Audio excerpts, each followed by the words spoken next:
Hello வணக்கம். Welcome to நெல்லையாச்சி சமையல். இன்றைக்கி நம்ம சேனலில் வந்து பாம்பே சட்னி போட்டிருக்கோம். இது வந்து ரொம்ப ஈஸி. புதுசாக சமையல் கற்றுக்கிட்டவங்க கூட இதை பண்ணலாம். ஒரு நாள் தேங்காய் சட்னி, ஒரு நாள் கார சட்னி, ஒரு நாள் இதை மாதிரி பண்ணுங்கள்.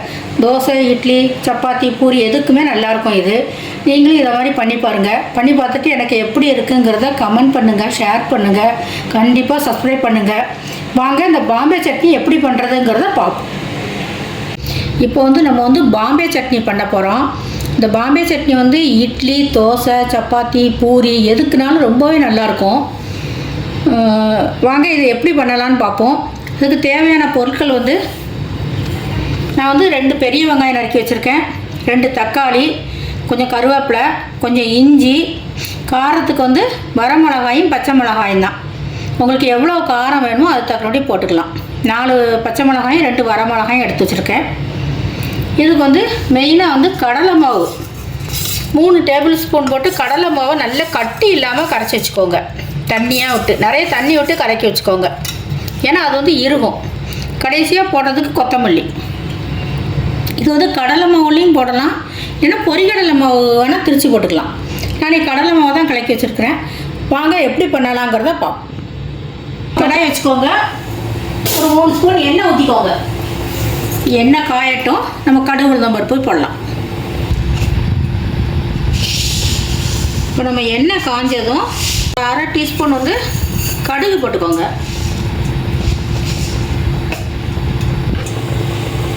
கடுகு போட்டுட்டு ஒரு உளுந்தம் பருப்பு வந்து ஒரு 1/2 டீஸ்பூன்,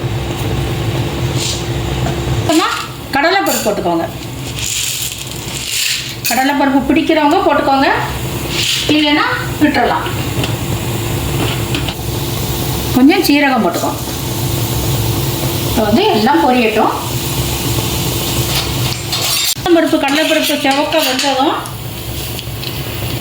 வரமிளகா, பச்சை மிளகா, இஞ்சி, கருவேப்பிலை, வெங்காயம் போட்டுக்கிடுவோம்.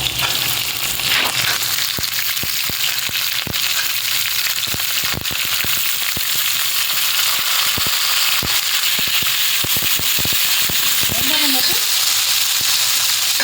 கொஞ்சம் வதங்கட்டும். இப்போ வெங்காயம் நல்லா வதங்கிட்டு இப்போ வந்து நம்ம தக்காளியை சேர்த்துக்கலாம்.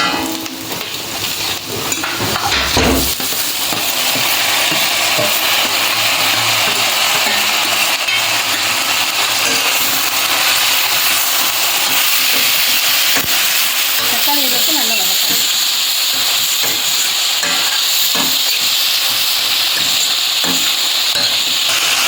கொஞ்சம் பெருங்காய பொடி போட்டுக்கோங்க, கொஞ்சம் மஞ்சத்தூள்,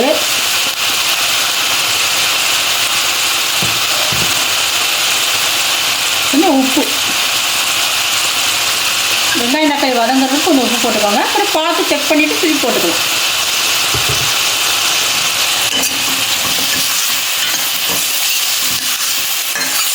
இந்த தக்காளி பச்சை வாசம் போகணுங்க, நல்லா வதக்கி. இது வந்து ரொம்ப ஈஸிங்க. உங்கள் வீட்டில் தோசைன்னா தோசையோ இட்லிங்கும்போது நீங்கள் இந்த பாம்பே சட்னி வச்சிடலாம். ஈஸியாகவும் இருக்கும். நீங்கள் இப்படி பண்ணி பாருங்கள்.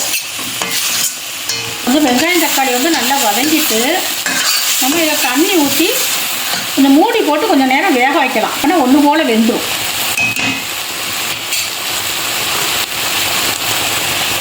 இன்னும் கொஞ்சம் தண்ணி ஊற்றிக்கோங்க.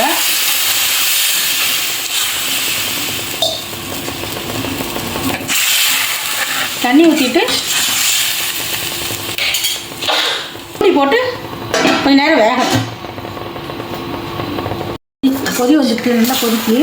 இப்போ வந்து நம்ம அந்த கடலை மாவை கலக்குனதை அதில் விட்டுறலாம்.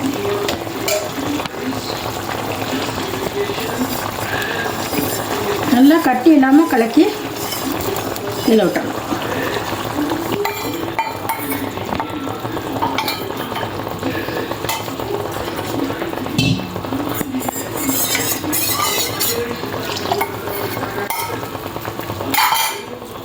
விட்டு நல்லா இது வந்து கடலை மாவு ஊற்றுனதும் தண்ணியை கட்டியாகும்.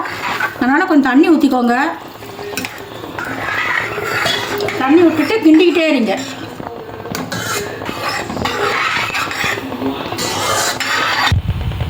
கடலை மாவு ஊற்றி நிறைய தண்ணி ஊற்றிக்கோங்க. இருக்கும் இது விட்டுட்டு இது கடலை மாவு நல்லா கொதிக்கணும். பச்சை வாசம் போகணுன்னு கொதிக்கணும். நல்லா கொதிக்கட்டும். அதுக்கப்புறம் பார்க்கலாம். நல்லா கொதிக்கணும். இந்த கடலை மாவு பச்சை வாசம் போகணுன்னு இப்படி நல்லா கொதிக்கணும்.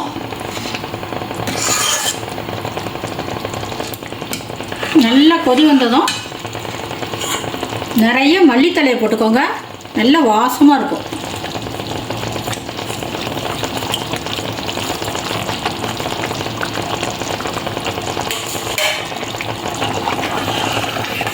இப்போ மல்லித்தலையை போட்டுட்டு கிண்டி நம்ம இறக்கிற வேண்டியதான். பாம்பே சட்னி ரெடி.